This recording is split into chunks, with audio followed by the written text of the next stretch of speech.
हरियाणा में स्थानीय निकाय चुनाव की हलचल शुरू हो चुकी है और इस वक्त हम मौजूद हैं गुरुग्राम में। गुरुग्राम नगर निगम एक बहुत बड़ा, सबसे ज़्यादा रेवेन्यू देने वाला नगर निगम है हरियाणा को।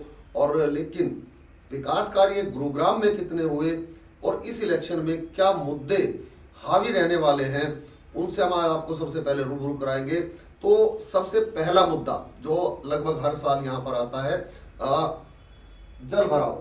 ये सांकेतिक फोटो है, आप इन्हें आज की या कल की ना माने, ये पिछले जल भराव की फोटो है। तो सबसे बड़ा मुद्दा है हमारा जल भराव। देखिए किस तरह से पूरा हाईवे जो है पानी में डूब जाता है और गाड़ियां जहां की तहां फंस जाती हैं। तो ये मुद्दा बड़ा हावी रहने वाला है जल भराव का।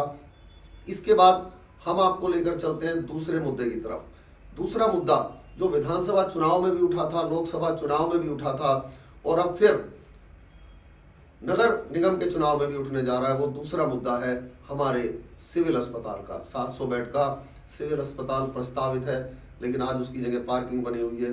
क्या हालत है उसकी, ये आप फोटो में देखिए। तोड़ दिया गया है, मैदान है, यहाँ पर अब नगर निगम ने अस्थायी पार्किंग बना दी है, जो सदर बाजार में लोग आते हैं, जो आसपास लोग आते हैं। तो ये भी एक बहुत बड़ा मुद्दा है कि स्वास्थ्य सेवा के नाम पर, सरकारी स्वास्थ्य सेवा के नाम पर इंफ्रास्ट्रक्चर हमारे यहाँ कुछ नहीं है। हालांकि गुड़गांव में बहुत बड़े बड़े मल्टी स्पेशलिटी हॉस्पिटल जरूर मौजूद हैं, जहाँ पर विदेशों तक से लोग इलाज कराने के लिए आते हैं।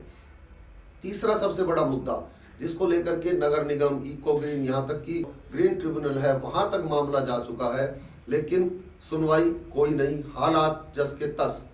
आज जब मैं खबर कर रहा हूँ उस वक्त भी आ जाया कि इस कूड़े को 4 महीने में हटा दिया जाएगा या इसका निस्तारण कर दिया जाएगा। कौन सा वो मुद्दा है? बंधवाड़ी लैंडफिल साइट, जहां पर कूड़े के पहाड़ बनते जा रहे हैं, उनका निस्तारण किया जाना था इको ग्रीन कंपनी द्वारा, लेकिन हालात जस के तस, कूड़ा वहीं मौजूद है। हालांकि उससे जो लीचेट जो रिस रहा है, उससे आसपास का जो ग्राउंड वाटर है वो प्रदूषित हो रहा है, जो कि बड़ा चिंता का विषय है। हालांकि सरकार ने अब ठोस कदम उठाते हुए, मुख्यमंत्री मनोहर लाल ने जब बिजली विभाग का कार्यभार संभाला है, तो उन्होंने कहा है कि अब इससे वेस्ट टू एनर्जी से बिजली बनाई जाएगी। उसके बाद हम आगे चलते हैं, साफ सफाई अतिक्रमण।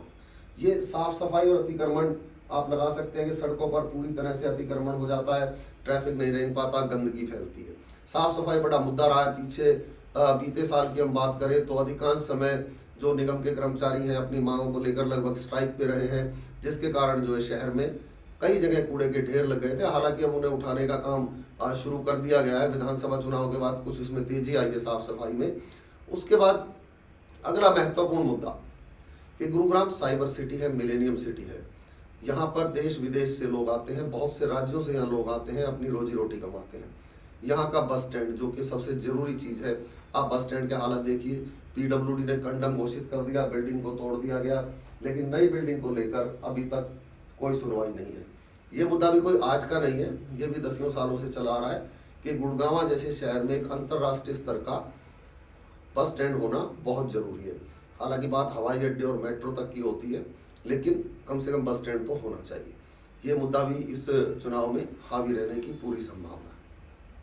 उसके साथ ही सड़कों का मुद्दा, ट्रैफिक जाम का मुद्दा। जाम क्या, आप हालात देखिए आज पीक आवर्स में क्या हालत होती है हमारी सड़कों की। ये सभी फोटो जो हम आपको दिखा रहे हैं सांकेतिक हैं, इन्हें आप ओरिजिनल फोटो ना माने, क्योंकि ओरिजिनल तो आप जब सड़क पे चलते हैं तब देख ही पाते हैं किस तरह से जाम का सामना करना पड़ता है। तो ये जो मुद्दे हैं ये यहाँ पर हावी रहने वाले हैं। जल भराव सबसे बड़ा मुद्दा मैंने आपको बता दिया, सिविल हॉस्पिटल का मैंने आपको बता दिया मुद्दा। दूसरा मुद्दा प्रदूषण का। प्रदूषण मुक्त नहीं हो पा रहा एनसीआर, ना ही गुरुग्राम। जब भी प्रदूषण बढ़ता है तो गाड़ियां रोक दी जाती हैं, जिससे लोगों को काफ़ी असुविधा का सामना करना पड़ता है। तो ऐसा हम क्या करें या सरकार क्या करे, ये सुझाव आप लोग देंगे सरकार को, ठीक है। ये मुद्दा जरूर उठाएंगे लोग। ये मुद्दे हैं जो आम आदमी के जीवन से जुड़े हैं। दूसरा पानी का मुद्दा है। कुछ क्षेत्रों में पानी सुचारू रूप से आता है, तो कई क्षेत्रों में अभी तक नहरी पानी नहीं पहुंच पाया है। हालांकि जीएमडीए की ओर से लगातार कोशिश है कि पाइपलाइन बिछाकर नहरी पानी को, जो सेक्टर है, जो डीएलएफ है, जहां तक अभी तक नहरी पानी नहीं पहुंचा है, वहां तक पहुंचाया जाए। उसके बाद सबसे बड़ा मुद्दा जो आता है सीवर ओवरफ्लो का, क्योंकि सीवरेज लाइन बहुत पुरानी है और जनसंख्या के हिसाब से, आबादी के हिसाब से वो काफ़ी इंफ्रास्ट्रक्चर छोटा पड़ता है, क्योंकि ये इंफ्रास्ट्रक्चर लगभग 10 से 15 साल पुराना है। कुछ क्षेत्रों में जरूर इसका बदलाव किया गया है, लेकिन अधिकांश क्षेत्रों में पुराना ही इंफ्रास्ट्रक्चर है। जो कि इस आबादी को दबाव को सहन नहीं कर पा रहा, और जिसका एक कारण है कि जगह जगह सीवर ओवरफ्लो, गलियों में गंदा पानी, जनता परेशान, और यही पानी पीने के पानी में भी मिल जाता है, जिससे कहीं ना कहीं बीमारियां बढ़ती हैं।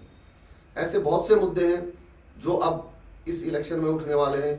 आपके पास भी जब आपके प्रतिनिधि आपसे वोट मांगने के लिए आए तो आप भी इन मुद्दों को उठा सकते हैं और सवाल पूछ सकते हैं कि इनका समाधान कब होगा। और बहुत से मुद्दे हैं, उन मुद्दों के बारे में हम अपने अगले एपिसोड में आपको रूबरू कराएंगे।